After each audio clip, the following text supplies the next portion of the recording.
For the first time ever, I am thrilled to say we have an official sponsor for the Dirt Talk podcast, and that's Ariat. I've worn Ariat boots on every job site I've visited over the years, traveling in them across 5 continents. More importantly, I have yet to find a single project where working folks, unlike me, are not wearing Ariat boots and workwear in every condition imaginable.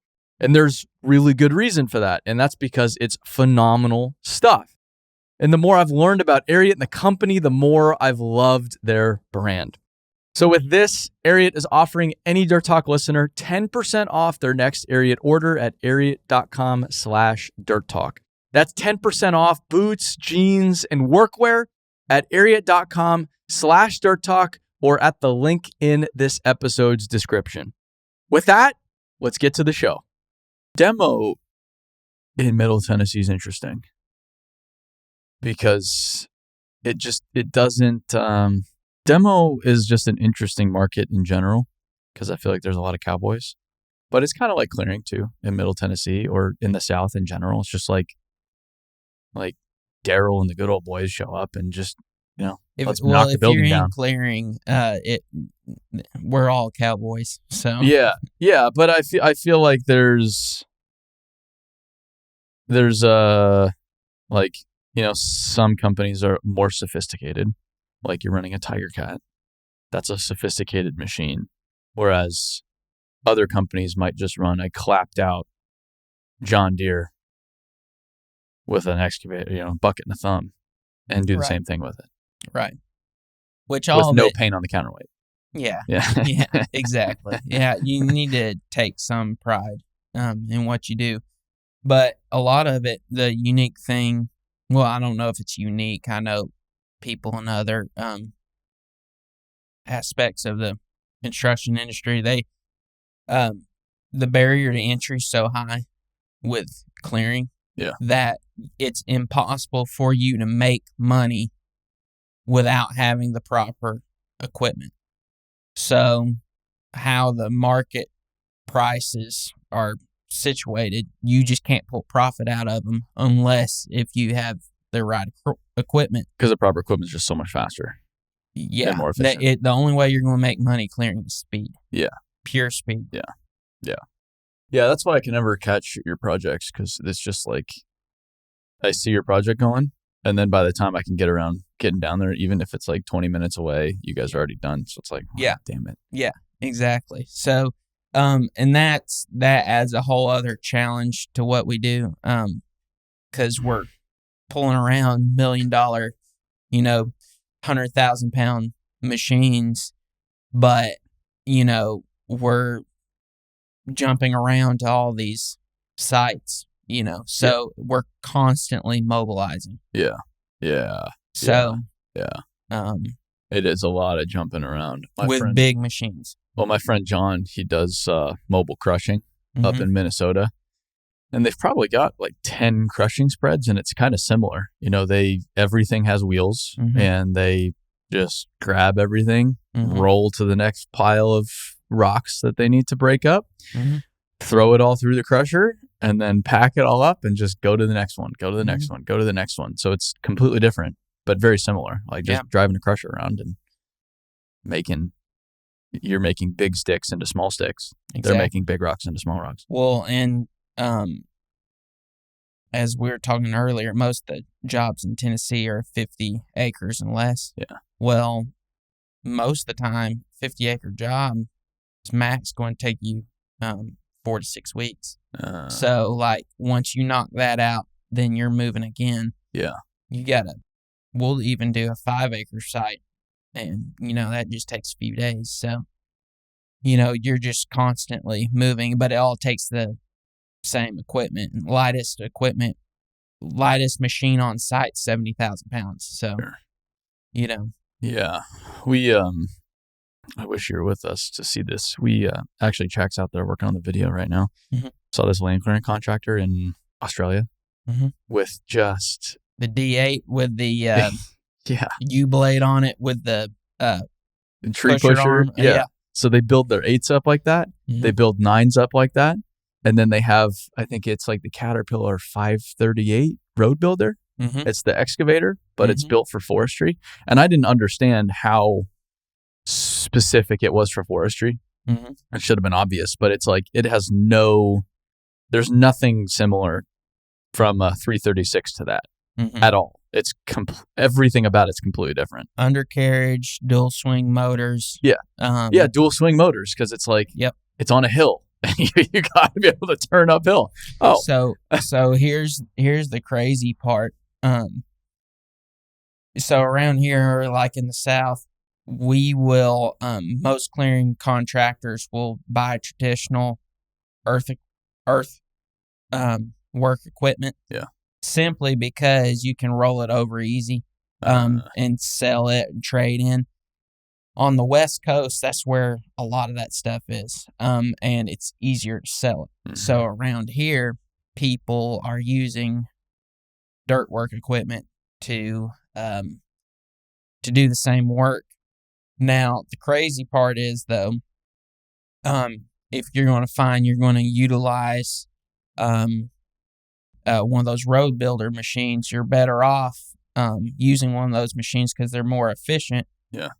But they're also somewhat close to the equivalent same price as a earthwork machine, even though they have a beefier undercarriage, more guarding. Is it really that similar? Yes. I would think they're twice the cost. It was mind blowing, and apparently, I was told part of the reason why that is because of how the forestry world is structured, because they're mainly handling a commodity that the prices fluctuate, so they realize that market's tighter on equipment, so the cost of that equipment is less. Wow. So if you're taking equivalent size, and it might be a little more more expensive, but just because it's a forestry machine, it naturally goes for less money. That's interesting. Yeah. Yeah, I had never been around one, a new one, until a few months ago, and just walking around it, you're like, this thing is mean. Like, it's much higher off the ground, much better ground clearance, much wider undercarriage, so it's just way better stability. Mm-hmm. Lexan windows, escape hatch on top of the high-rise cab, 5-point harness. Mm-hmm. It's just like an extra guarding all the way around the expensive bits, so that trees don't poke through anything that it shouldn't be. Yeah. The boom, the stick is all reinforced. It's just mean. And they had I'll have to show you a picture of it, but it's just like they have like a tree pusher on the end of it, and it works both ways, so they can push and pull. Mm-hmm. And they say it's a lot faster, so they can work in both directions. Yeah, it was sick. Yeah. And then extended grousers for more traction. But yeah, out here, like I said, most of the time, clearing contractor, either like a clapped out John Deere or like a rented Doosan, something random like that. Yeah, exactly. We're proud to use Cat equipment. Thompson always takes care of us here. Yeah, so we try to stick with one brand the best we can. Is that your Tiger Cat? Not your Tiger Cat. No, that's a logger that works for us. Yep. I got you. Because those are... That's another thing about this area. You can't... basically, you're better off hiring a logger to get rid of the material. And then you come in and grub it, grind, chip, everything. Okay, so you just hire the logger to work ahead of you, grab the stuff that's worth something, and then you just follow them and... Exactly. I see. So he's basically like a subcontractor. Yes. Oh, okay. Because there must be like only a handful of Tiger Cats in the state of Tennessee, if that. I can't imagine. That's the first one I've ever seen in Tennessee. There's no Tiger Cat dealer in Tennessee. And there's no real logging industry in Tennessee. Not much. Further west you go and further east you go. Yeah. It gets better. But central Tennessee, there's no wood here. You got to chip all of it. Yeah, there's like one guy I know with I feel like he has a Komatsu feller buncher in town here. but that's the only one I've seen. There's Komatsu. There's a couple Timber Pros. Oh, Timber Pros. Those are big dollars too. Yep. Yeah. It's just, and I guess that's the struggle is you spend that much money on a machine, you have to keep it moving all the time, and there's only so much work. Yep. But you can move so much faster with it. So it's like correct. Yeah, you got to know. That's another thing. Getting into clearing. I mean, it's simple, but there is a science to it. And the only way you're going to make money is by speed. And you have to know the productions of each one of those machines to just know how to scale your business. Yeah.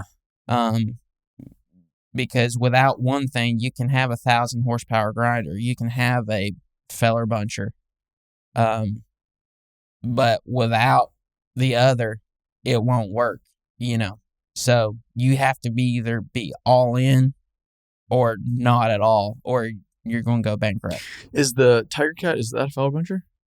Yes. Or does it just have a shear on it? No, it's a feller buncher, but it's got a, you ever seen a rotobeck? It's basically a grapple that has a 360-degree rotation, and then it's got a little saw. It's got saw, intermittent saw. Okay.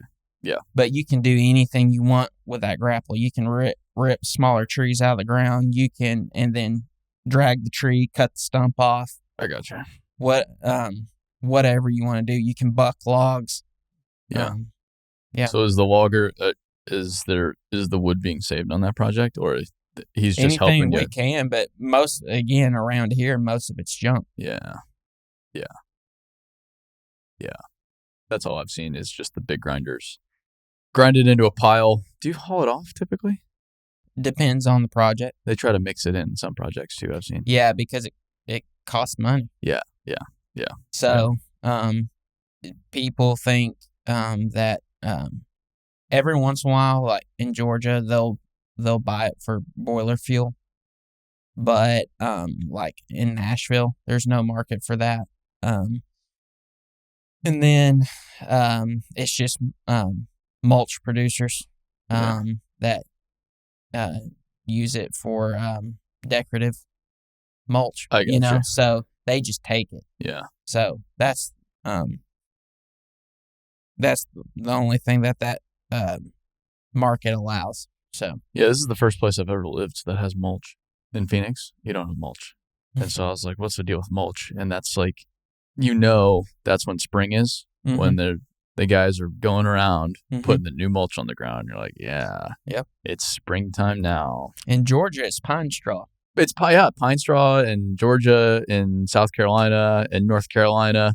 It's and I in Florida, and that does not exist in the desert. There's no need for it, and I still don't understand it, but yeah, it looks nice. Yeah. Yeah, I need to come out and see one of the clearing jobs. I've been meaning to hit you up because it would be fun.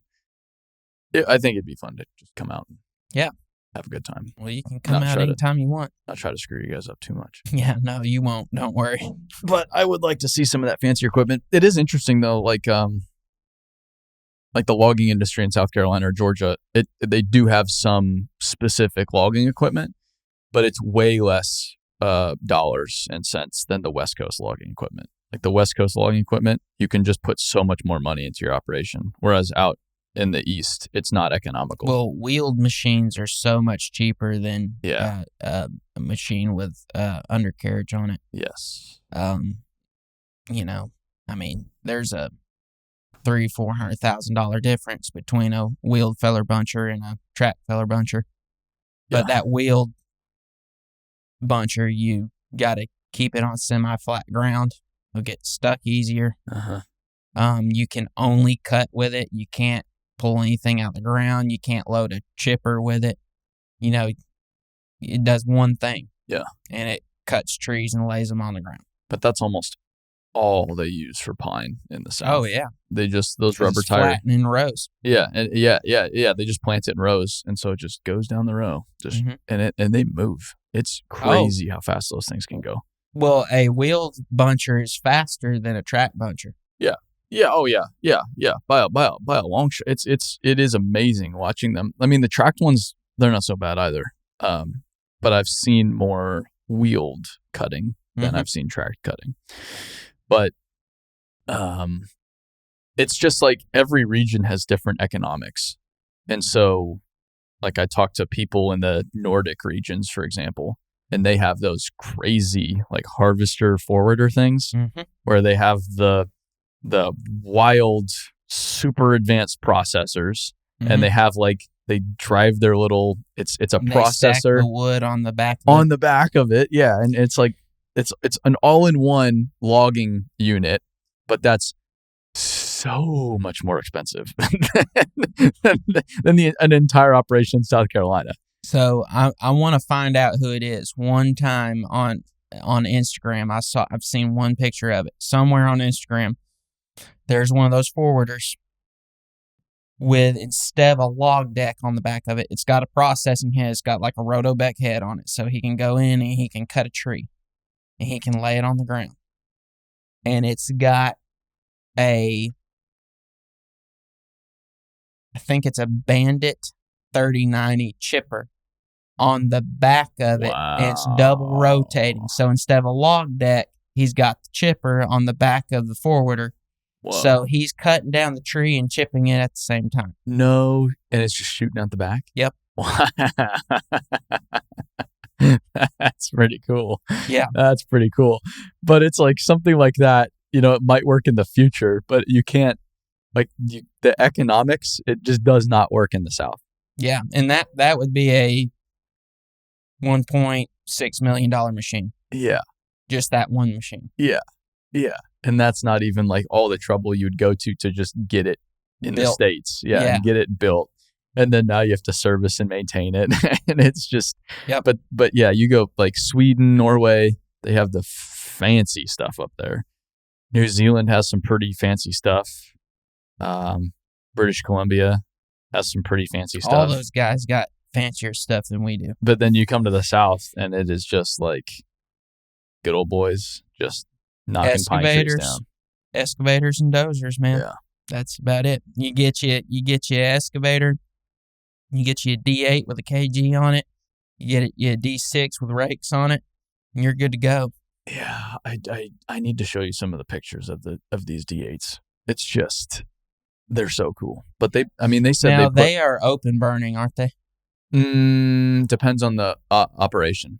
So they'll, depending on where they are, they'll burn it, or they use the giant chopper rollers, like the 20-ton drums with the cutting edges all the way around them. Yep. And they'll just drive that across the entire track, and then they'll rip it.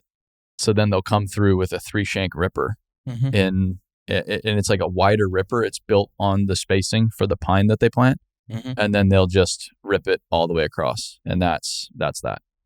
You get you a D8 with a KG if you can open burn, and then you have a couple rakes behind it, or especially if you have rakes on 8s. Yeah, man, you can move some ground. Yeah. I mean, it's insane. Yeah, you can KG anywhere from 4 to 5 acres in one day with a KG. And 8. Well, ironically, the biggest KG land clearing D8 operation I've ever seen is for solar. Yep. It was probably Phillips and Jordan, wasn't it? I don't know if it was P&J. It was, I don't think it was P&J, because if it was, we probably would have had problems, and we didn't have any problems on that one. We did get kicked off site, but that was because of the owner. This was years ago. Long time ago. But yeah, I know P&J P&J's equipment, that was the first time I saw like beefed up land clearing equipment, like the excavators that they build with those cages around them. And it's like that they look pretty cool, but these 8s and 9s that they fabricate everything themselves. It is so well done. It's so well engineered, and they engineer it all themselves. Yeah, themselves.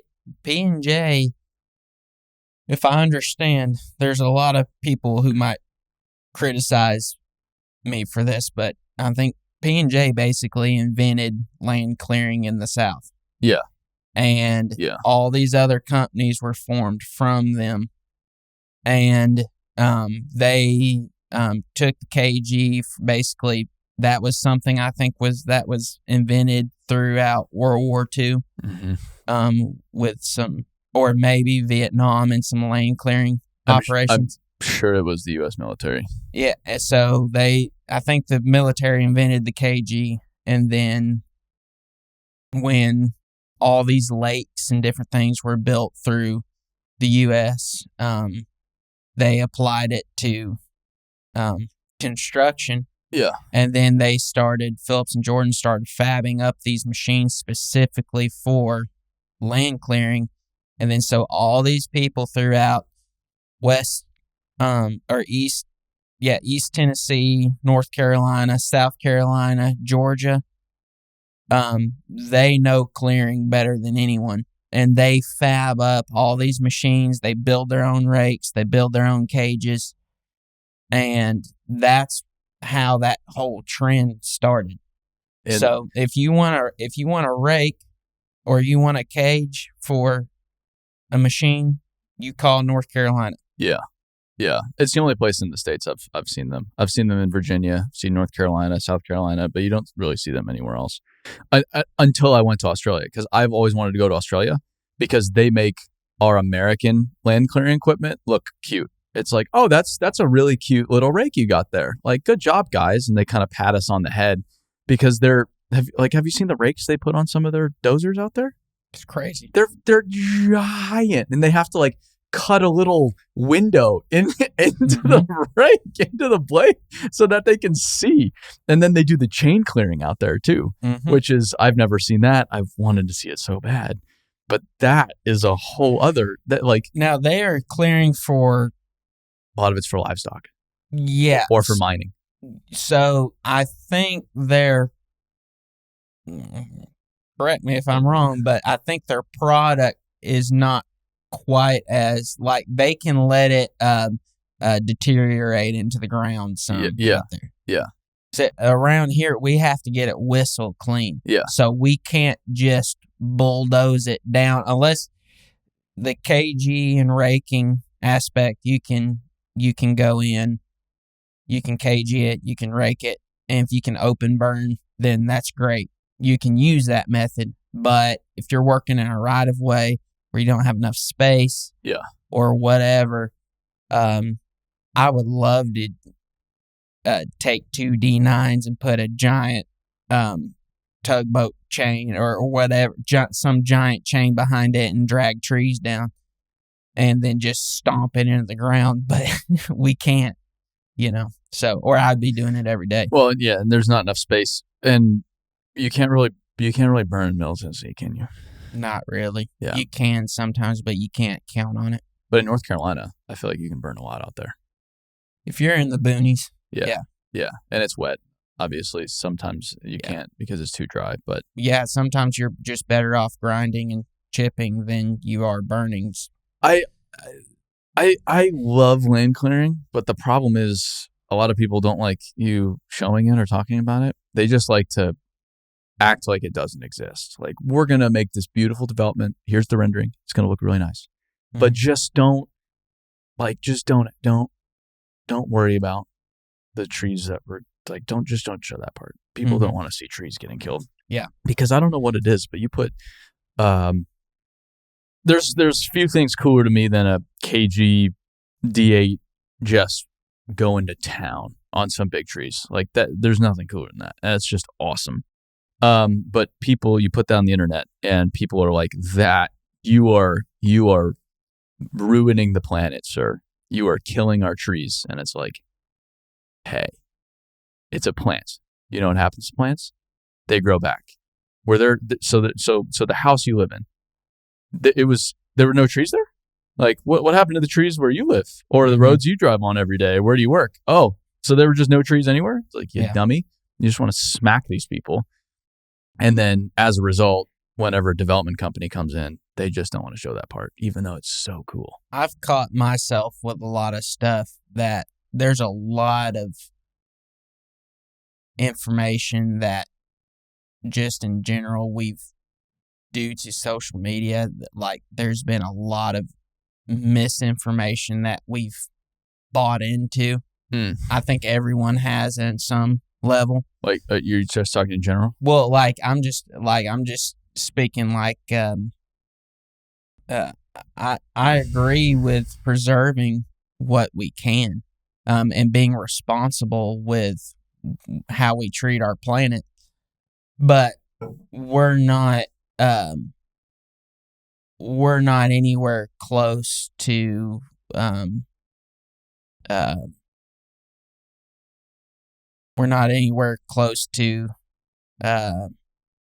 us destroying the planet like people claim we are. Exterminating trees. Yeah, and Florida's going to flood in the next 5 years. Yeah. And, deforestation, I realize that's a big thing. I know there's a lot of places in South America that's been affected by that. But it's not really a thing in the States. Based off of how fast we can clear, by the time, if you took every contractor in the world and if they started clearing on one side of the world, working east or west, any way you want to go, by the time you get to the other side is going to be grown up. 100%. Yep. Yes. It's an impossible task. Yeah, that's how trees work. So, yeah. I mean, if you watch a highway, if you abandon a highway for 2 years, nature has taken over. Already. Yeah. You can't keep up with it. Yeah, we don't really have deforestation in the United States. Like yeah, sure, we used to do that kind of stuff, especially like, I don't know, cutting down 98% of the redwoods and all the stuff we used to do, but that was like a century plus ago. We don't really do that nowadays. It's all so well managed, and you have to go get permits unless it's a solar farm. Then just go. Every job we're on and kill as many trees as you want. Every job we're on in Tennessee, there's a tree protection fence. Yes. That's laid out before we get there, where we're only permitted to cut a certain amount of trees. Yeah. And that's left to engineers and the local government to decide what we do. Mm-hmm. So it's not like we're going in there aimlessly. Well, and then the logging is so well managed. You're incentivized to take care of the land because you want the trees to grow as fast as possible, because then you make more money on your land. So it's like their number one job is to make sure the land is good to go and that the trees grow as fast as possible. Yeah. Because that's their harvest. Yeah. Basically, we're not going to lose oxygen anytime soon. No. In the U.S., I think it's been net positive with tree growth for 40 to 50 years now. So we're good to go. We're good. It's just, I just wish we could show more land clearing, because it is just, again, I can show an excavator pushing a tree over, which happens all the time for any kind of development in Tennessee. You've got to push trees over. But that is like Satan at work to some people, and they just lose their minds over it. Yeah. And then I always ask when I post logging too, it's like, so what do you wipe your ass with when you go to the bathroom then? Oh, you don't use toilet paper. Okay. What do you do then? Do you have a bidet? No, you probably use toilet paper. So shut up. Like, get out of here. Get out of here. But yes, I wish I could see more big land clearing. I had to go to Australia to see it. Well, I probably can't match that, but we got some land clearing. It was, the stuff we saw was interesting because, one, there's a lot of logging, so they manage a lot of their forests. But then two, you go to Australia, and me being a stupid American, you think there's two kinds of environment in Australia.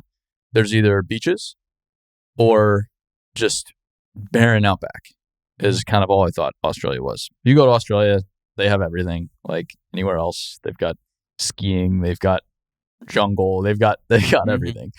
So they have these mountains, the snowy mountains where we were outside of Canberra, which is like their Washington, D.C., and it's all pine because they grow this pine to harvest it.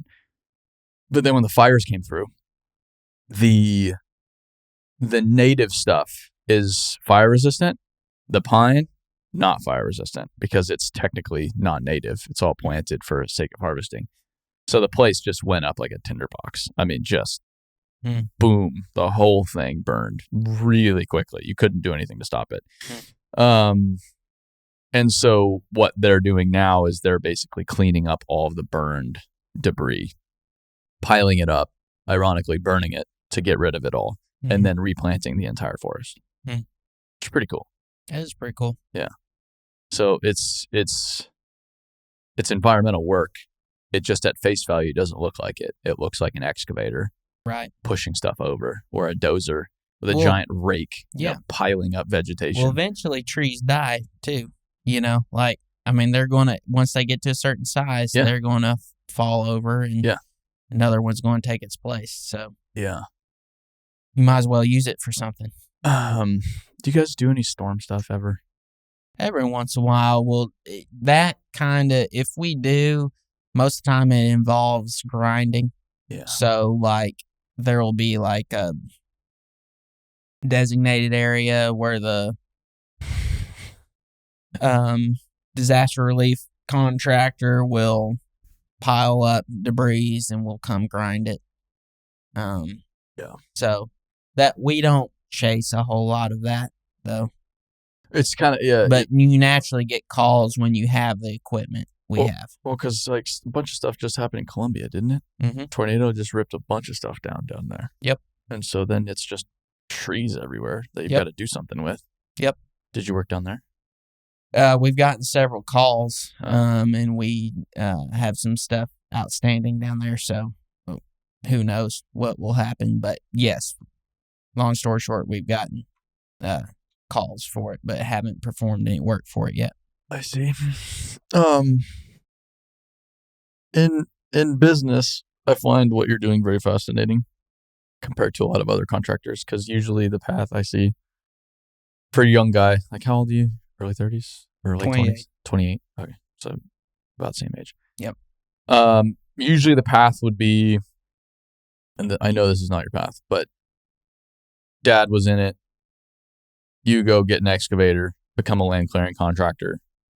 You get really good at land clearing, and then you start hiring people. Now you have a land clearing crew. Mm-hmm. Now you're buying more equipment, and then now you buy a grinder because that's the next. And then you just kind of like go down the path, but you began as a good land clearer, and then you kind of learn how to be a businessman, or hopefully learn how to be a businessman. Yep. Some people don't, which is the struggle. Yep. Whereas you don't. You know how land clearing works, big picture. But if the company's success was riding on your shoulders and your ability to clear land yourself, I don't think you'd get very far based on my understanding of how you run things. Oh, yeah. So you're not the one to come save the day and get in the machine and get to work. The last thing, if there's a problem that arises in the field, the last thing you do is get me involved. Yeah. Yes.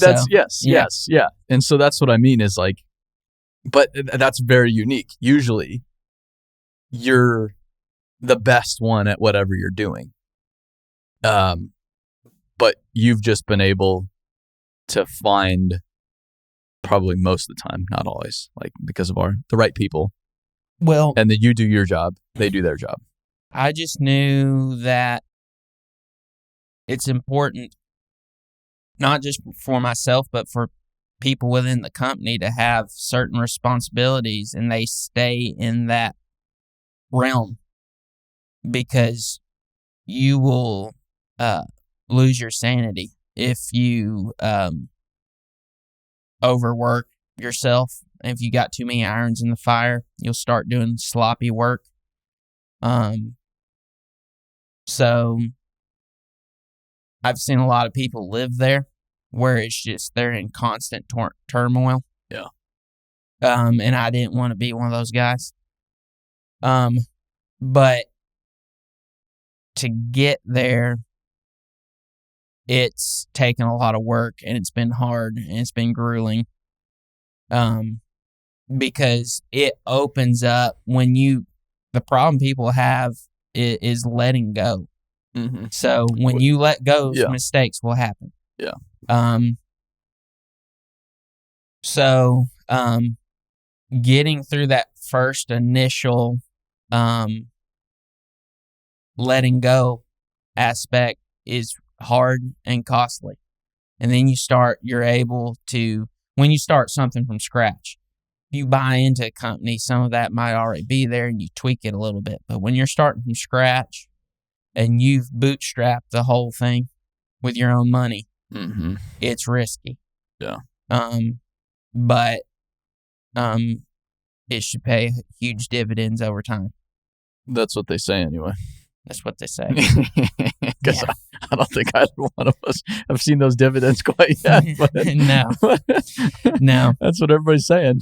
I got a trajectory, but it's not here yet, so it doesn't count. Yeah. I guess over the past year or two, what are the things that you've learned? Past year or two? Because I'm in a very, right now, we finished our, as you know, I think, I don't know, when did we have dinner last? Maybe 6 months ago? Probably 6 months ago, something like that. So and we're in totally different businesses, but in similar places in a lot of ways. I've just been buried by fundraising over the past few years, and I'm finally able to breathe right now because it ended officially a month ago. And so for the first time, I'm able to right now I'm taking some time to reflect on things and looking even through photos.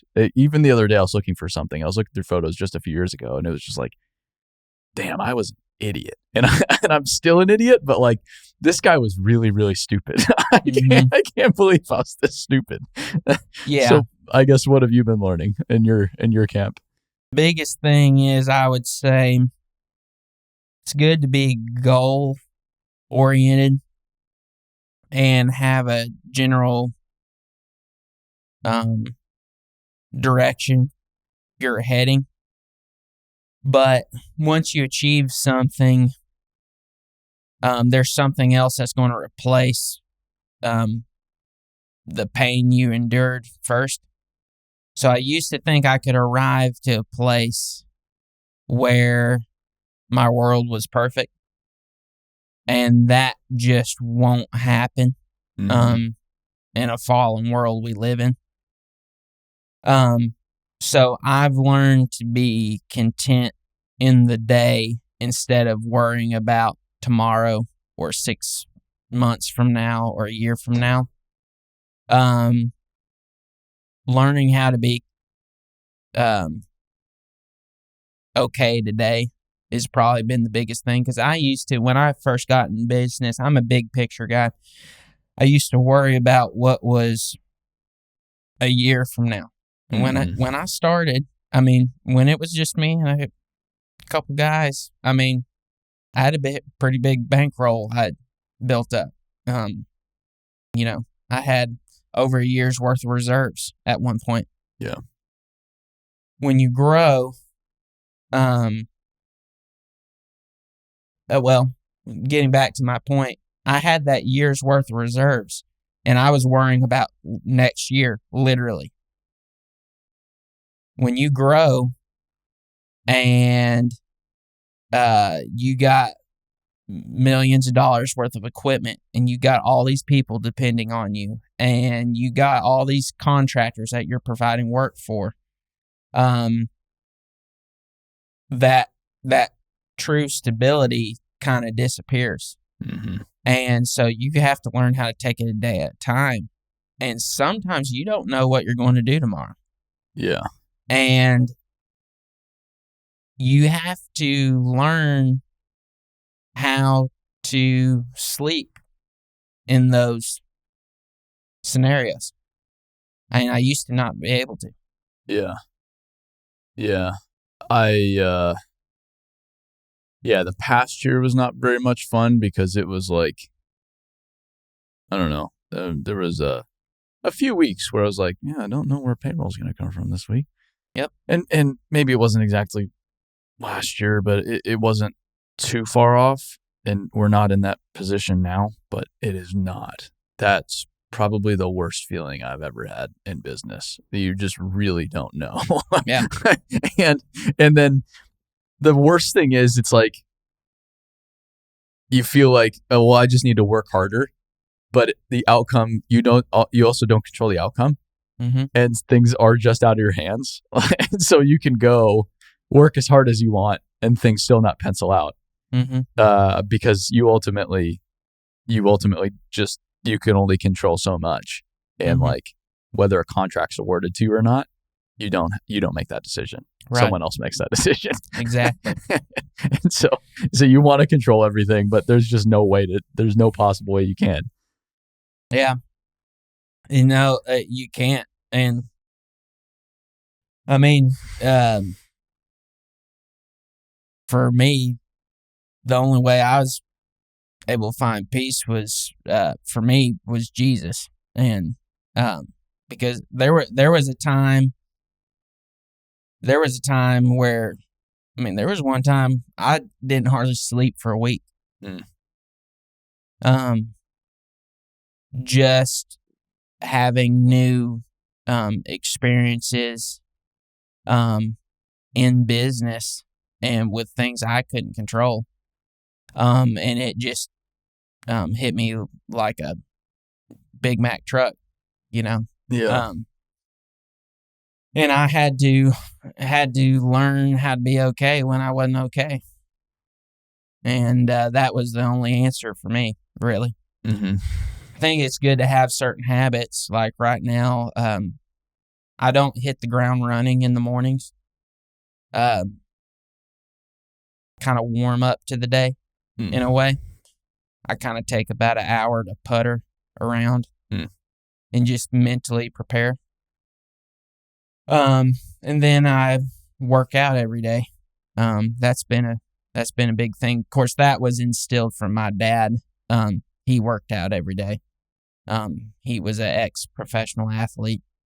But I learned that from him. But every day, at 5 o'clock, I go to the gym and work out.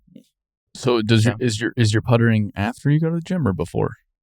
I putter in the mornings, get ready for the day. I work like a dog. Yeah, but you work out and then you hang out a little bit and kind of warm up to the day. No, I work out at the end of the day. Oh, you work out at the end of the day. Oh, yeah. Interesting. Yeah. Interesting. Yeah. Okay. All right. Because helps me sleep.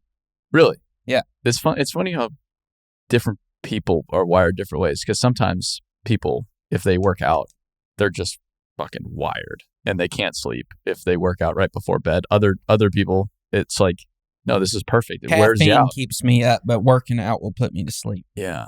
There's nothing like going and doing Murph and then going to bed the next night. Yeah, it does feel nice. Yeah. I'm anxious if I don't work out first thing. And so like typically, unless I'm going to the pool, which is like a 10-15 minute drive from where I live, within 15 minutes of waking up, I'm working out every single morning. Yeah. That's just how I have to do it. And I just have to get it done. I just have to get it done. Yeah. Because then I'm thinking about it the whole day. So with me, I'm fine getting up in the morning earlier if I needed to. But for me, I like concentrating on my workout. I cannot stand working out and anticipating something I have to do.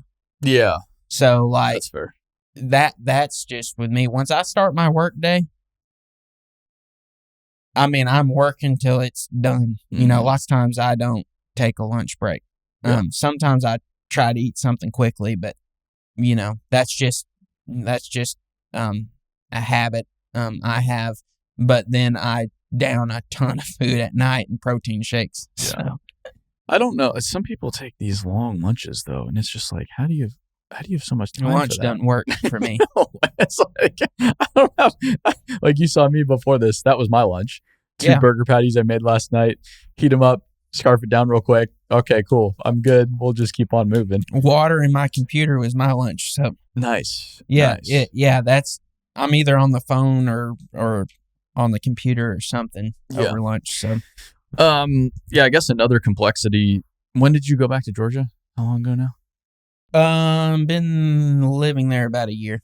But most of your work is in Tennessee. Business is in Nashville. Yeah. Which is also, it's pretty incredible how you've been living with a young family, like young wife, child, one child. Yep. Yeah. One. Yeah.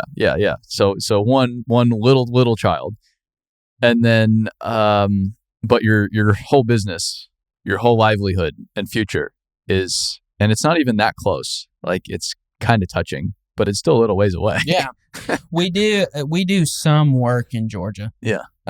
But the company is based in Nashville. I honestly, with technology nowadays, and I come up quite often, but with technology nowadays, there's no reason why you can't do something like that if you really put your mind to it. You know, you have to take care of your people. They need to know you're there.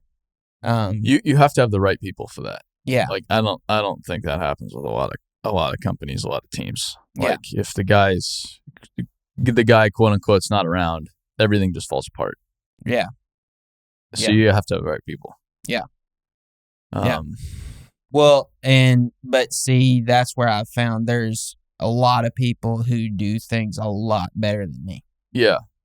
Yes. So, which is how it should be. Yeah. I've just been a key mistake I've made over the past few years is I've been good at being hands off. Like most of the things our business does, I'm not good at. I don't know how to plan an event. I don't know how to make software. I don't know how to build a website. I don't know. I genuinely do not know a single thing about writing code, making a website, planning an event. None of that.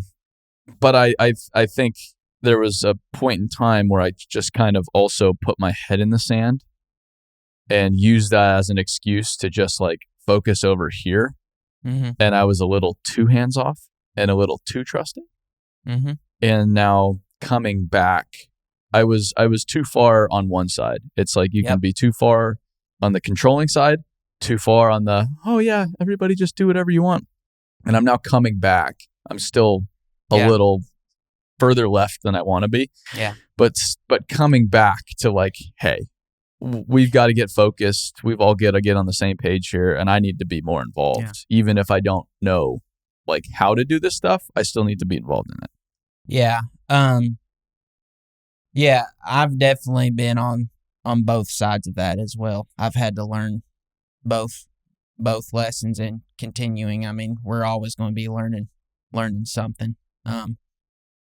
But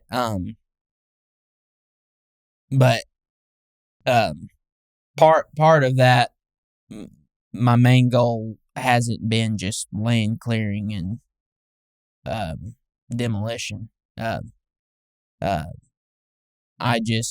I really enjoy business in general and investing. Yeah. So,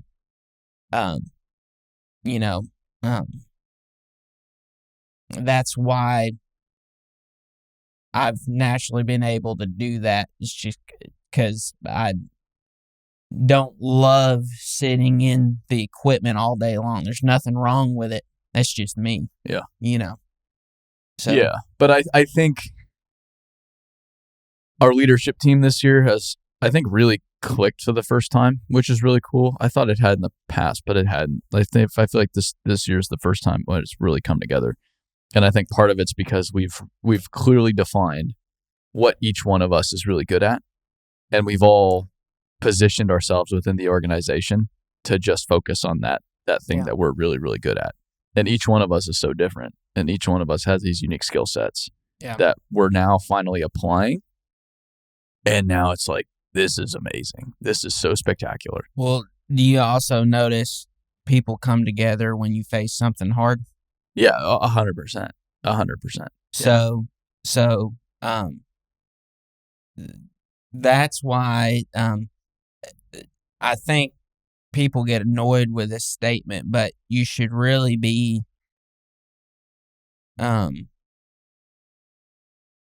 excited when hardship happens, because it's going to build camaraderie. There's going to be pain. There's going to be extreme pain, but it builds camaraderie. And you're always going to learn something.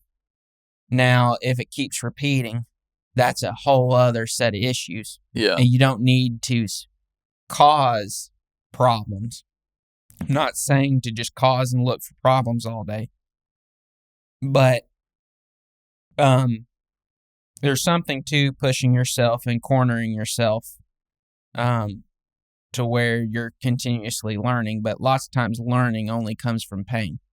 Oh, and at least where we're at, it does keep repeating itself, but in different ways. Because we are changing and adjusting so much. It's just like every time I look up and out, oh, here's another issue that needs to be addressed right now. Okay, cool. We just got this squared away. I feel really good about this. They're off and running. We just got this squared away. Cool. We know what needs to happen there. That's off and running. But now it's like, we've got to dive into this, and there's going to be some pain here, and it's going to take a long time to figure this out, but we've got to figure this out. And you almost don't want to address it because you just got out of a shitstorm or whatever it is, and you're just like, for the first time, you're able to take a deep breath, but then at the same time, I've tried to rewire myself to be like, no. That's the kind of stuff I have to like really go after, because that's where we're really going to grow. That's where the progress is going to be. The progress isn't going to be me over here hanging out, having fun. Oh yeah, Mr. Business Owner, life's grand. The progress is going to be in the shit. And even when your body, mind is like, please don't. You just got out of this. You've just got to get right back into it in different ways, I've found.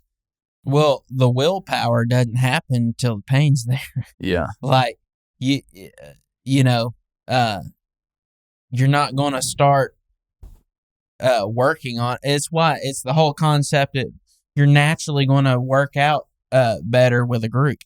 Typically, you're going to push yourself more with someone else. Yeah.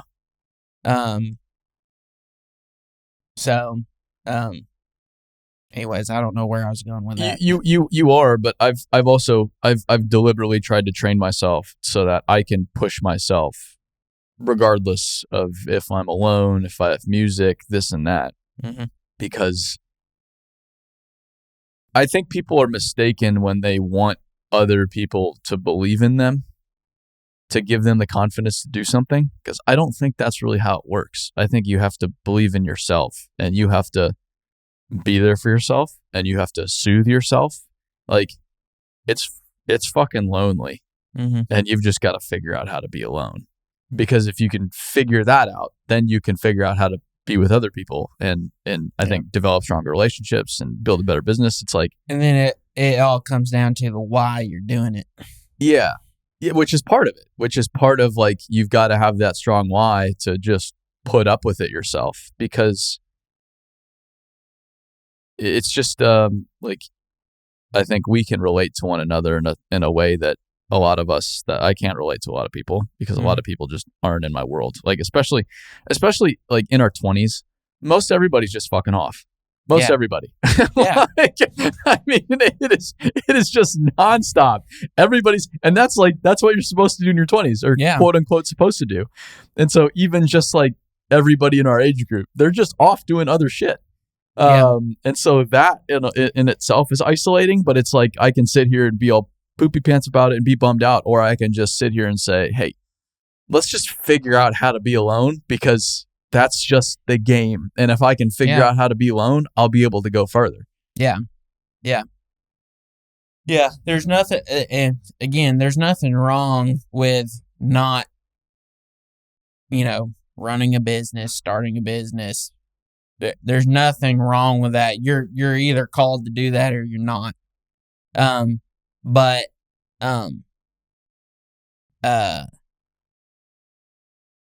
you're right. It's really hard. You've either done this or you haven't done it. Like, there's no middle ground. But you can, I mean, everybody, from a relation standpoint. But I think everybody's alone in some category in their life. Like, say I'm an alcoholic. Mm-hmm. It's hard to be an alcoholic. Mm-hmm. Really fucking hard, because everybody's drinking. Yeah. The whole society, our whole society is built on alcohol. Whole society. Mm-hmm. And so to be the odd one out and to seemingly miss out on this entire facet of society, that's like the fun part of society, quote unquote. Mm-hmm. Like, that in itself is isolating. And yeah, you can talk to other alcoholics and be around that and find your support groups, this and that. But ultimately, at the end of the day, it's just you in the mirror. That's the game. Yeah. You can have as many people support you as you want, but it's still you, and it's still extremely lonely. Yeah. Yeah. It is. My wife's been really good, being my rock and like my cornerstone. You know, she's been very encouraging through at times not knowing what's going on, but she's always been there supporting me. I think there's something to having one of those. I think we're built for community in a way. Mm-hmm. It's kind of like how you all are on a mission to make the dirt world a better place. Yeah. You know, you have to be disciplined yourself. Like, there's no way around it. Like, I have to have the willpower to get up the next morning and do something. And that can be extremely hard. You have to train yourself to do that. But what has helped me with my peace through that, one, has just been the relationship I've had with my wife. Mm-hmm. And then just having a relationship with Jesus. Mm-hmm. And because it's like, what other reason, why am I doing this? Yeah. Like, does it really matter that I'm tearing buildings down? Yeah. You know? So, you know, at the end of the day, that's what's important to me, are those relationships. And then God's given me gifts to do these things that He's given me a talent to do. But at the end of the day, if it fails, I can't let it eat my lunch, mm-hmm. you know? Yeah. But I get, like, you have to train yourself physically to tackle the day and get through the extremely hard things, and train yourself how to go on a 10-mile run by yourself. Yeah. I mean, that takes discipline that a lot of people aren't going to do. Yeah, it's you kind of have to build it up, and I think I've built it up over the past 5 years, especially. But I don't need people cheering me on. Like, even this week, I'm not really feeling this week. I'm just kind of down this week, and it's like, cool. Yeah, I recognize it. Yeah, I'm down. Yeah, I don't want to be here, but no one cares. No one cares. Yeah, so go do your job. I mean, who are people primarily focused on? Themselves. Yeah. So they're not even thinking about you, or they're not thinking about me. No. There's people who love us, but, you know, most people are focused on themselves, you know. Well, and that's a lesson. I think I made a video about this the other day. I've also learned in business is that relationships, everybody talks so highly about relationships in business, but they're not unconditional. It's sometimes you will have humans. A really genuine relationship no matter what, but in business, it's always conditional. And so we'll have a relationship as long as it serves me to have this relationship. But if it one day doesn't serve me, we will not have the relationship anymore. And well, we're human. People are going to make mistakes. You have to give people second chances, third chances. You know, it comes to a point if there's habits. Yeah, but I've put too much. I've taken it personally that people have kind of screwed me. But if you look back, if you look at it and zoom out, it's like, no, they're just acting in their self-interest, which, yes, of course, they would act in their self-interest. So if someone does me wrong, I always go to the point of, where did I mess up? Like, I put it on me. Like, where did I mess up? Yes. You know, so I'm not even thinking about how they really did me wrong. I'm thinking about, what did I do to cause them to do me wrong? Yeah. And it's like, that's been one thing I've had to really work through, because lots of times many times you can't change people. No, well, and sometimes it's not like you want to think business is always rational. There's not even a chance it's always rational, not even slightly. And so sometimes it's like, you know, sometimes you'll just get screwed for no apparent reason, and there isn't even a rational argument to be made, but that doesn't change the fact that you were screwed. Exactly. So it's like, what? I'm going to just sit here and be all mad about it? But it is what it is, and I better figure out how to process this, or else it's just going to eat me. Right. Didn't you call me not too long ago? Was it you or somebody else? What were we talking about? I feel like it was this. It was like a business relationship question. Like, hey, they, have developed this relationship with this company. Maybe it wasn't you. I feel like no, it was me. And not to get into like anything specific, but it was kind of along the lines of like, hey, this should have happened. It didn't happen, or something. I'm paraphrasing here. Yeah. And I don't know what to do about it. Like, I'm upset, but I also, it's like, yeah. That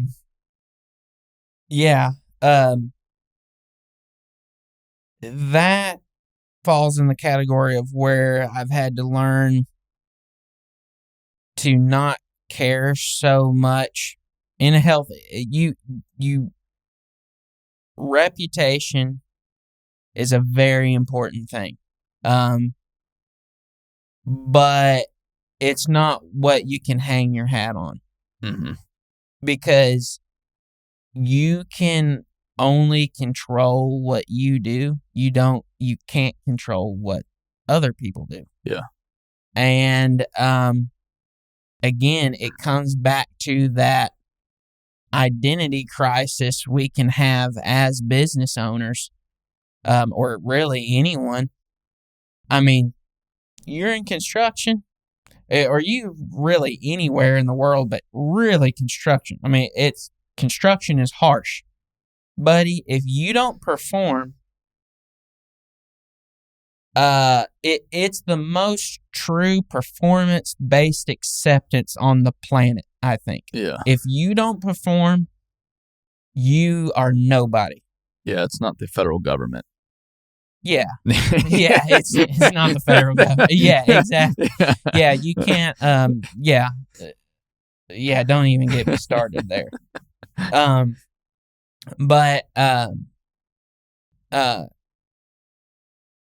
it just has baffled me. You can have these really good relationships and, there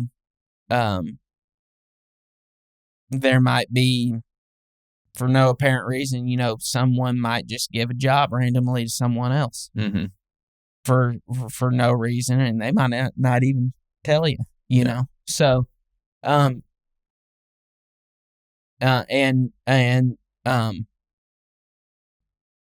all of us deal with that every day. I mean,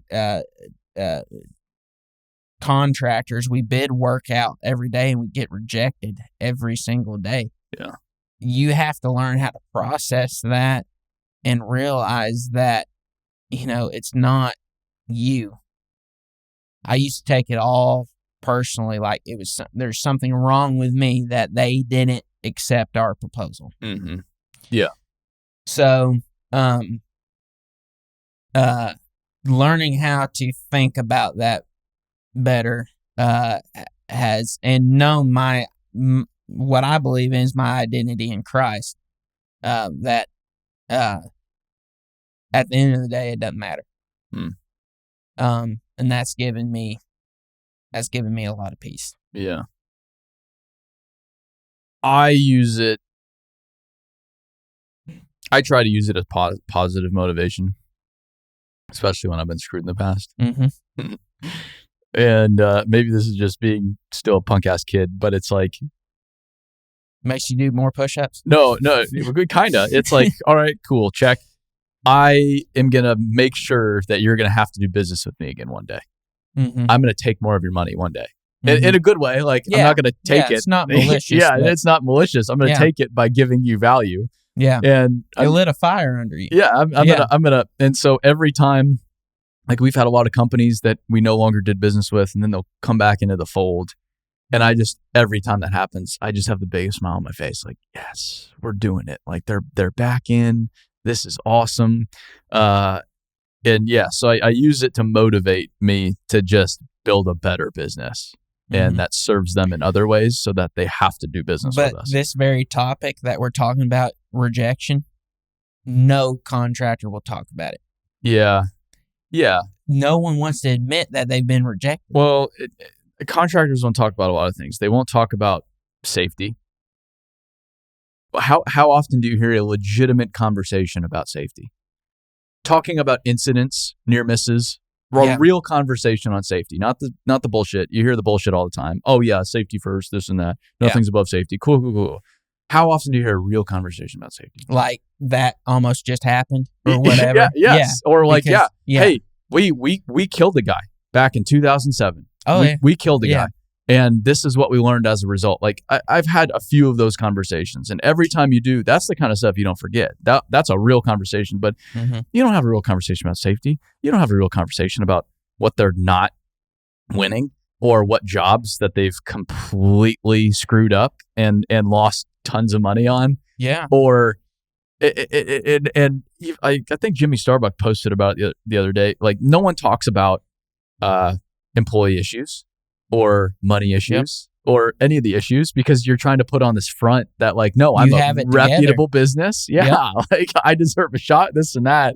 But then ironically, it paints a picture that you're perfect and you're not perfect. No one's perfect. No. Yeah. But everybody, you look around and you're like, oh, wow. So every contractor and that's where is always safe, always has integrity, always builds the best, highest quality projects. Bullshit. No way. And that's why the comparison game will rob your joy as well. Because you'll look at some company on Instagram and compare and like, man, they sure do got it together. Yeah. Well, you don't know that. No, all that you know is they don't have it together. Yeah, like, exactly. No company has it all together. Yeah. And if somebody's saying that they have it all together, they're like, run away as fast as you can. But if you talk to a Brian McManus at Hoopaw or a Herb Sargent at Sargent or a Dan Garcia at CW Matthews, they're going to be the first ones to say, we don't have it all figured out here. Yeah. And so don't buy into the fact that we have it all. We don't. And we've made a lot of progress. It's just going to help you figure out your problems quicker. Yeah. Well, and actually, I think develops a better sense of trust in those individuals and companies than just trying to be perfect. Yeah. I do understand a big aspect of that is what makes it hard is when you have people relying on you.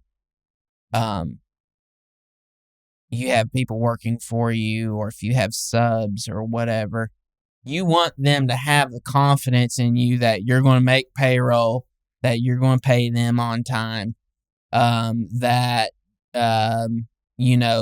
you're not going to screw them over. You want to have that reputation of taking care of everyone.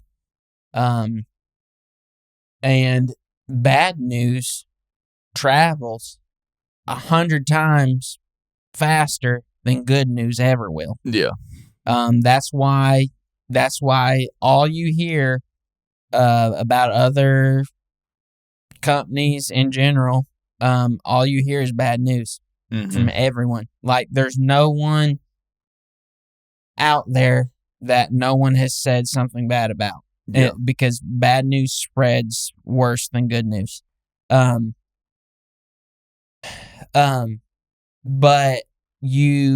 people are really concerned about keeping the confidence in their team, if they're hearing that, and so it scares them to talk about it openly. Yeah. And address the issues, which might get worse by not addressing them. Which ironically makes it worse, but I think that's what's hard. That's what's hard about being honest as a business, is what I found, is that it's not a positive reaction at first. And especially as new people come into your organization. Most people, they've never actually had real business information. They've always been, most businesses run very, very closed book, very tight-lipped. Very little information is actually shared, especially in construction businesses. They don't trust anybody. Mm-hmm.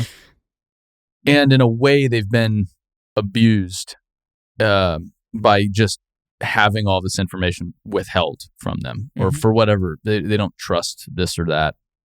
And then when you start sharing that information with them, they either think it's bullshit and that you're trying to pull the wool over their eyes, or they don't know. More importantly, they don't know how to even process the information. Like when you say, "Yeah, we ran at a loss this month." Mm-hmm.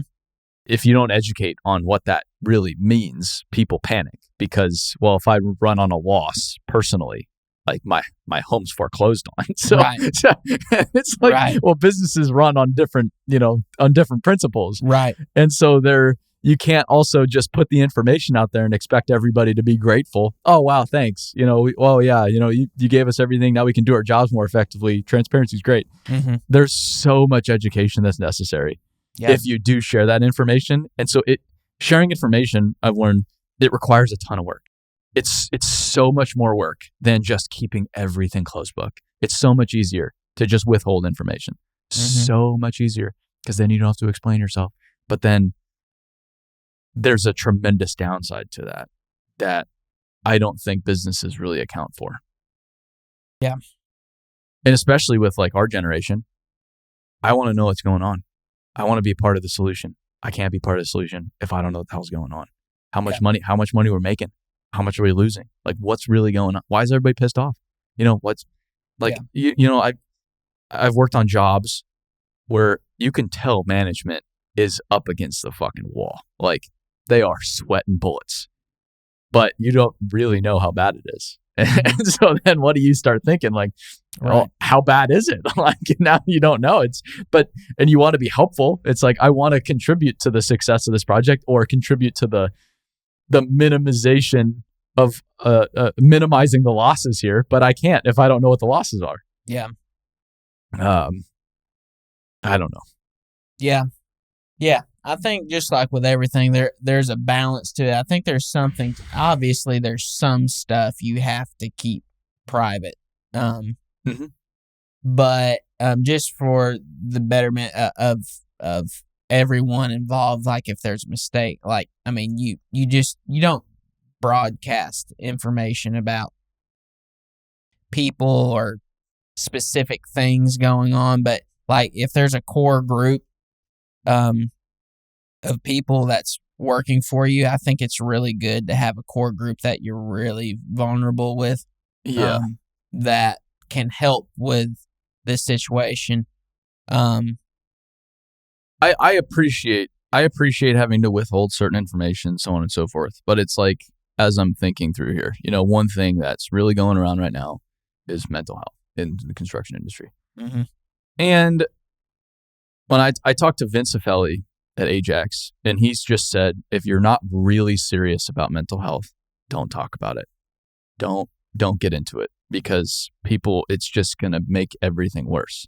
Mm-hmm. There's a lot of companies. We love mental health and so on and so forth. And one, I don't want to criticize people talking about it, because, okay, cool, we're talking about it. But I think it almost works against us in a way by just talking about it without actually making any changes. It's like women in construction too. It's like, yeah, we want more women in construction. We're going to We're going to sign this pledge. More women in construction. We're not going to change anything fundamentally about our business and how we run things, but more women in construction. It's like, well, so either make adjustments to actually go toward that goal, or don't say it, because people know if you're lying or not.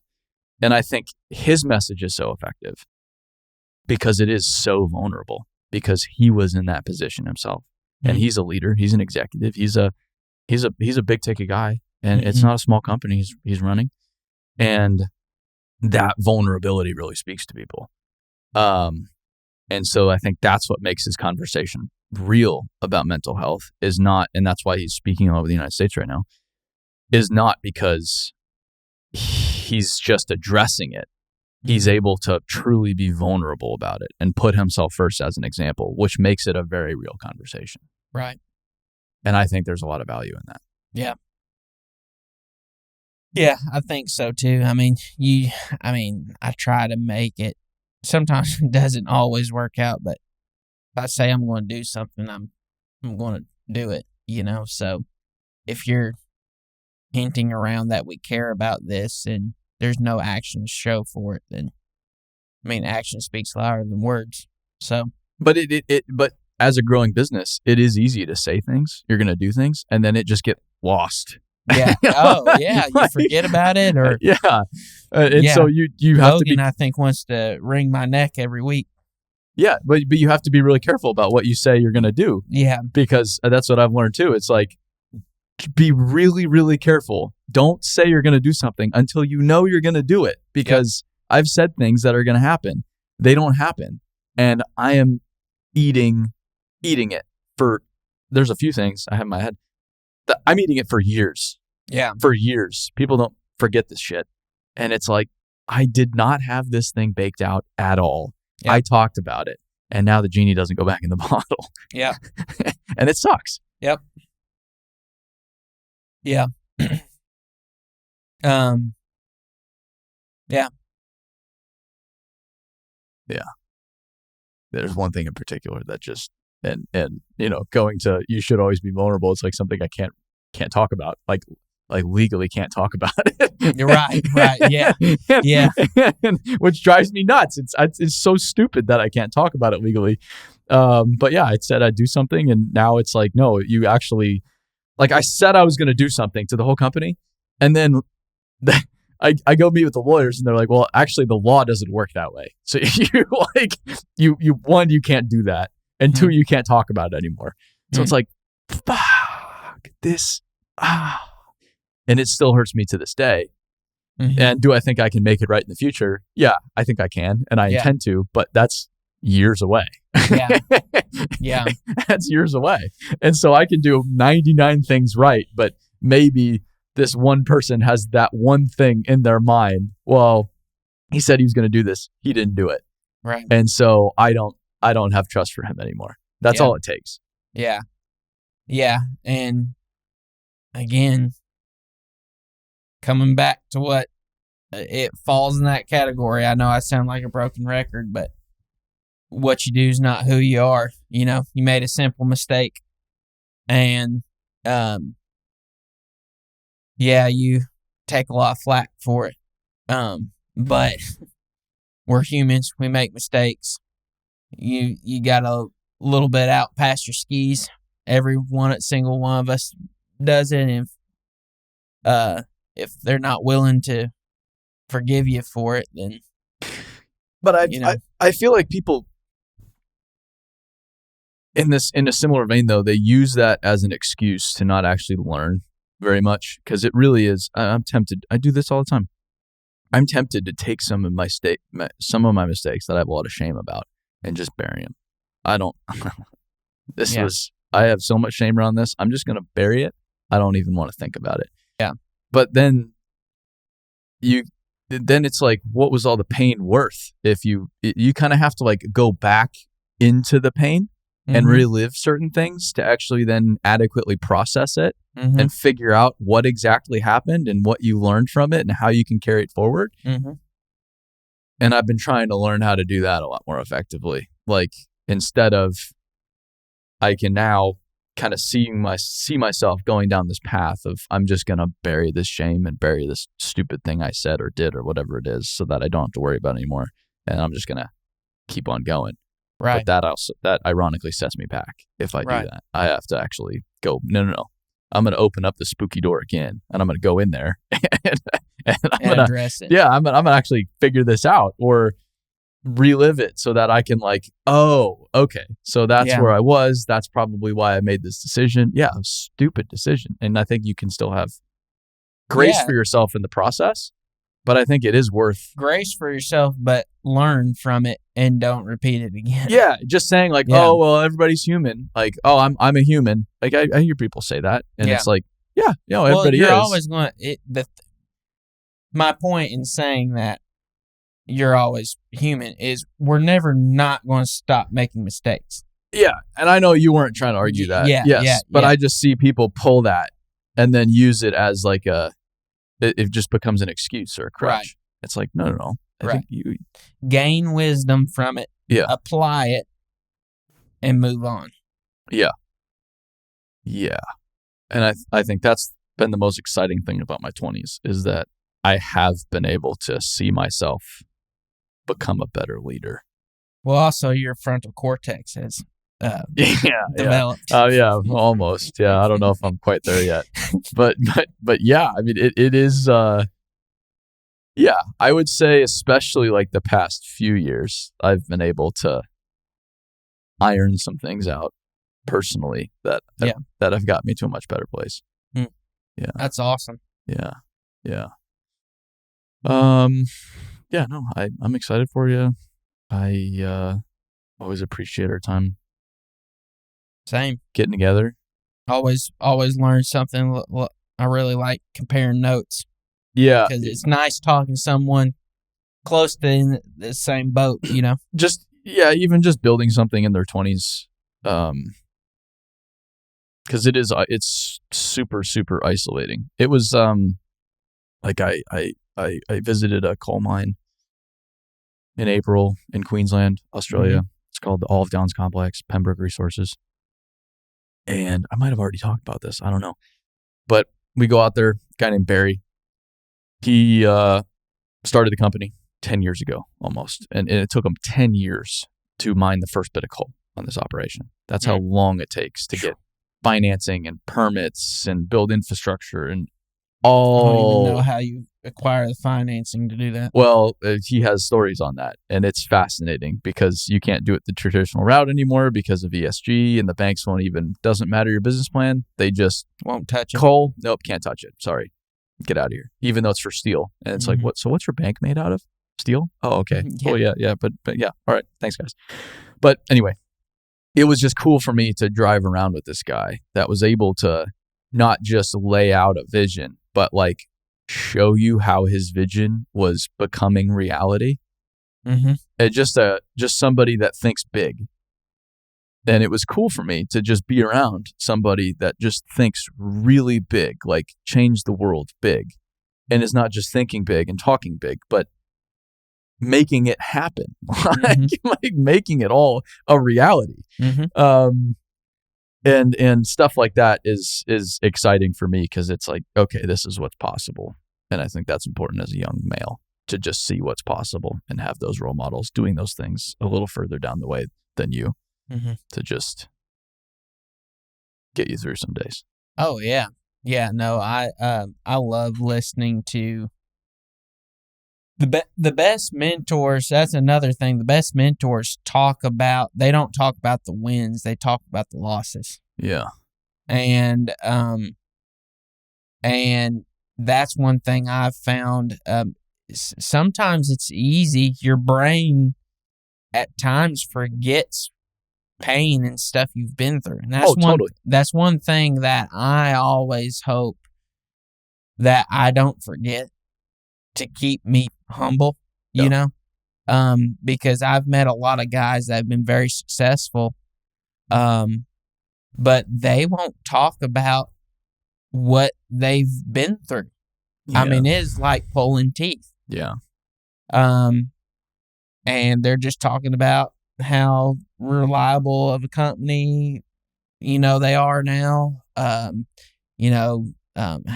we got years worth of cash in the bank and all this stuff, but they've also been around for 60 years, but they won't talk about what they've been through. And that's one thing I've promised myself that I'll never be like, because that doesn't help us. No.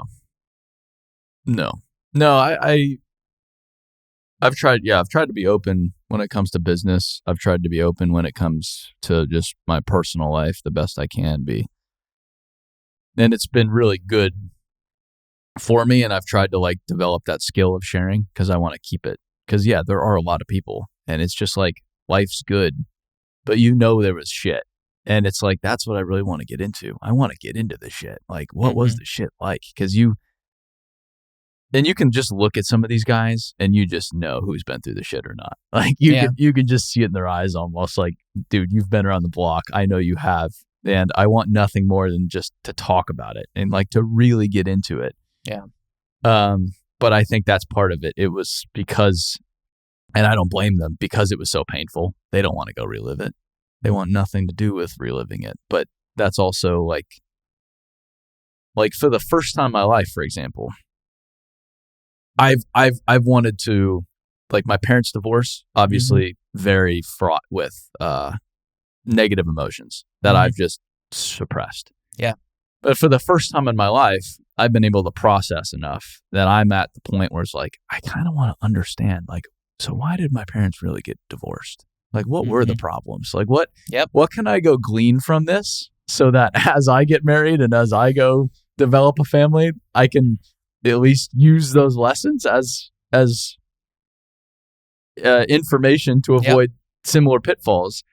And it's so easy, and I still haven't really been able to get into it, but it's like, it's so easy to just not want anything to do with that.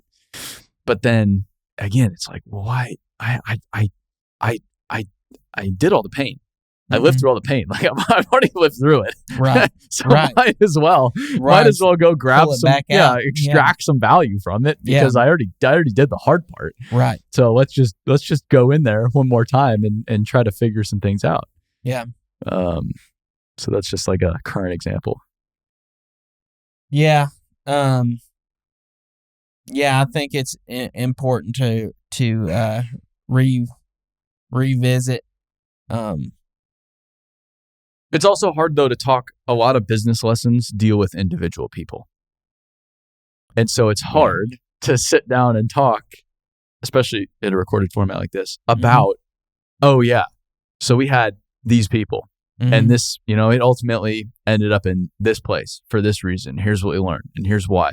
Like, it's hard to talk about lessons in business without talking about specific people. Yeah. And we've turned over a ton of people. Like, right now, I think I just saw, it's like we're up to the 140th people or person that's been full-time employed at the company. And I think we have about 65 full-time people. So in a course of almost 7 years now, we've turned over that many people. Yeah. But there's been, which is hard. It's hard, but so many lessons learned in that turnover that it's so valuable, but it's hard to talk about because you have to, like, how do I generalize this enough? And you don't want it. And it's not talking ill about specific people. It's like, but just here's the reality of the situation, and here's what we learned as a result. Yeah.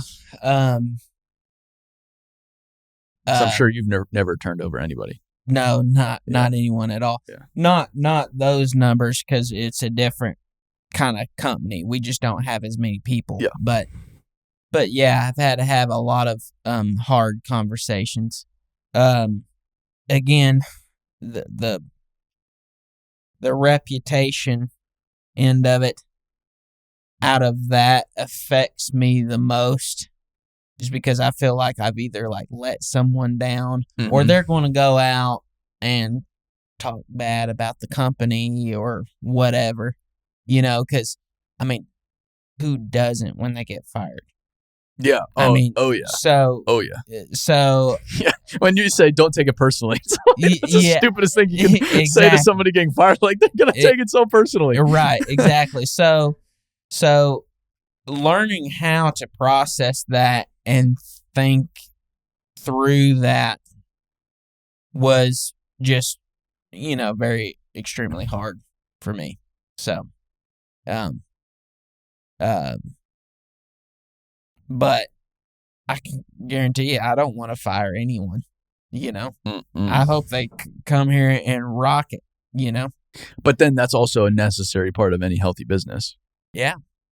And again, it's like, how many companies are talking about the people they fired and why they fired them? Right. It's like, no one. Yeah, no exactly. one. But that, exactly. But it ironically sets everybody back because everybody's not able to learn from each other's lessons. Yeah. And most of the lessons are down to people. Would you say your hardest problems have came from people, or like having to fire people, or? Yep. That's probably we've had to fire plenty of people. We've had to lay off people. Or I should reword it. What that you can talk about? What's the hardest thing you've been through within business that you can talk about? I guess there's been two big lessons. One, we had to lay people off, which was just fucking horrible in every stretch of the imagination. That was dark, because talk about shame. Like you just, and these are good people. You just really let them down. Yeah. Because of your ignorance, and it's not malicious. It's just like, because I'm this stupid kid, they trusted me, but I'm just an idiot and I don't know how to do business, how to do any of what we're doing right now. We failed them and let them down. And that really sucks. And then another lesson that's been, I don't know if it's like you can compare hardnesses, but another hard thing I've had to figure out or learn is that at one point our company was X. Now it is Y. Mm-hmm. Some people will make that transition. Some people will not. Either on their accord, or even harder is that you have to identify that. Yeah. And you have to get them out.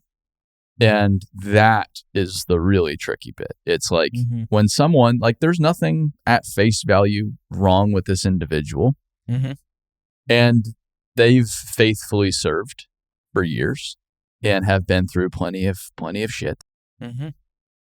But you just know, it's clear as day, they're just not right for where the business is going, or they don't necessarily want to come along. Yeah. And maybe they won't say that, but it's clear they just don't want to come along.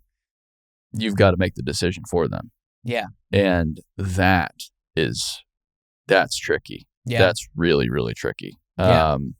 And it's not the last time that's happened. I think you do that through a business as a business grows, especially, but that's something, it's like on the outside, I'm sure people, and a lot of our people, it's like we're high profile.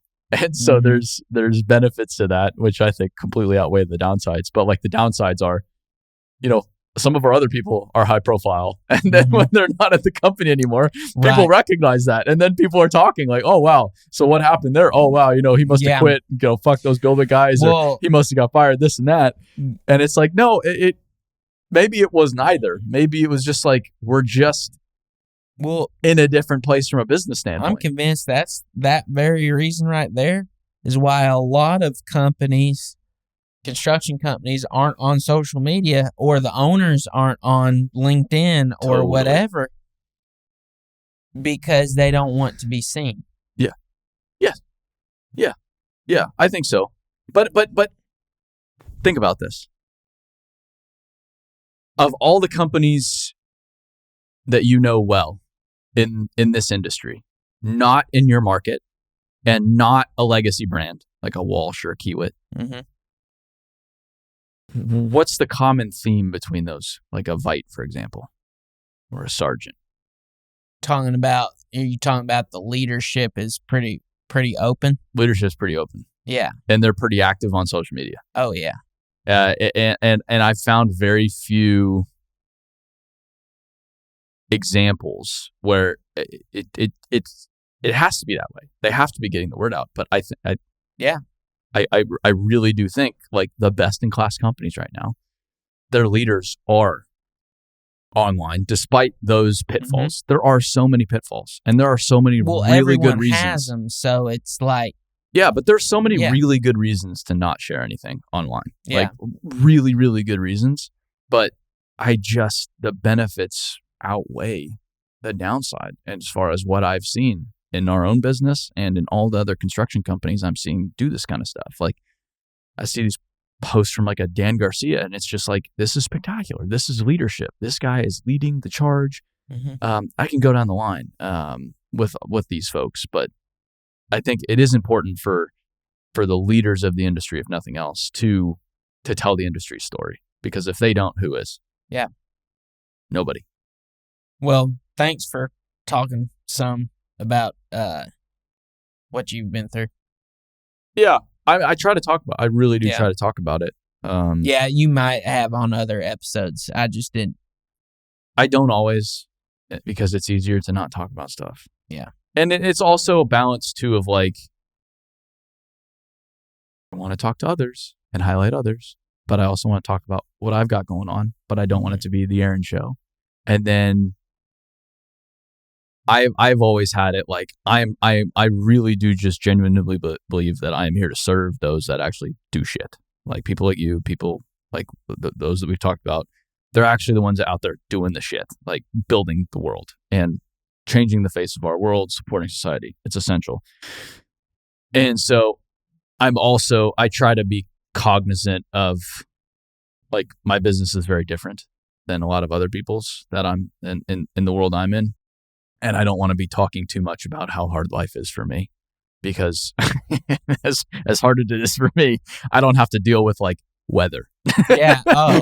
so it's like on the hardness scale, it's like everybody we work with has me beat. So I don't want to be sitting here like, oh, poor me. I don't want it to come off like that, because a guy welding for 12 hours a day, that's harder. They're just putting in more work than I am. I'm not afraid to say that. Yeah, they work way harder than I do. I'm working hard I'm in my lane, working as hard as I can, but I'm under no illusion that that's harder than being in a ditch. Yeah. Yeah.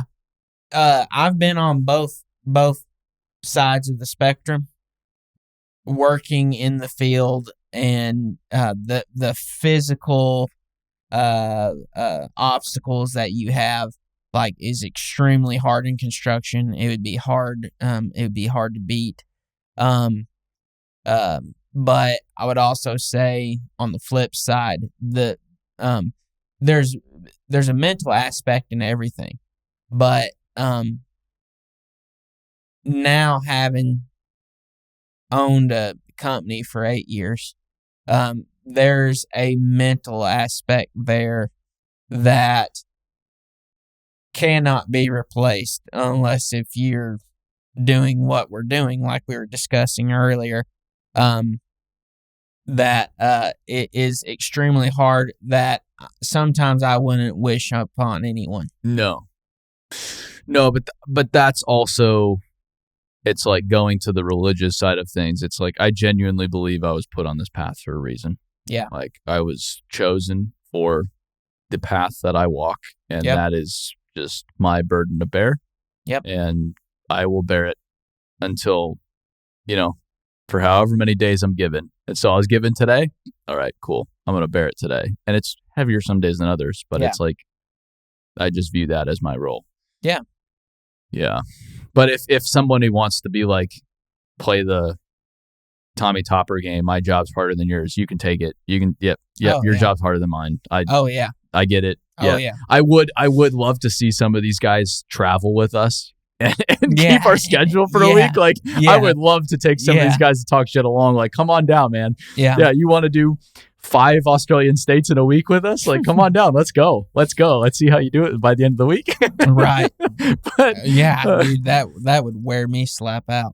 It wears me out. Yeah. I just, it's tough, but it's still not what most everybody building our world goes through. So right. Well, if people want to see your stuff, Warren Land Solutions. LinkedIn. Instagram. Warren. Ben Warren. LinkedIn. Yep. You post quite a bit on LinkedIn. Decent amount. I kind of do like. I kind of. It's kind of hit or miss the past year. Sometimes I'll make a long post. Sometimes I'll post something that's basically like a tweet or something. It's just thoughts that I have that come up. And then sometimes I talk about some of the work we're doing and stuff. But and then post some stuff on Instagram every once in a while. So I think it's good. But yeah, LinkedIn is where to find me. Yeah. I'm actually on X too, but no one's on there in the dirt world. Nobody. Nobody. Yeah. I've tried to get into it, but I just can't because no one's there. I just post the same stuff on LinkedIn that I post on X. So I got you. Anyways, so cool. Well, thanks for stopping by. Yeah, man. Appreciate it.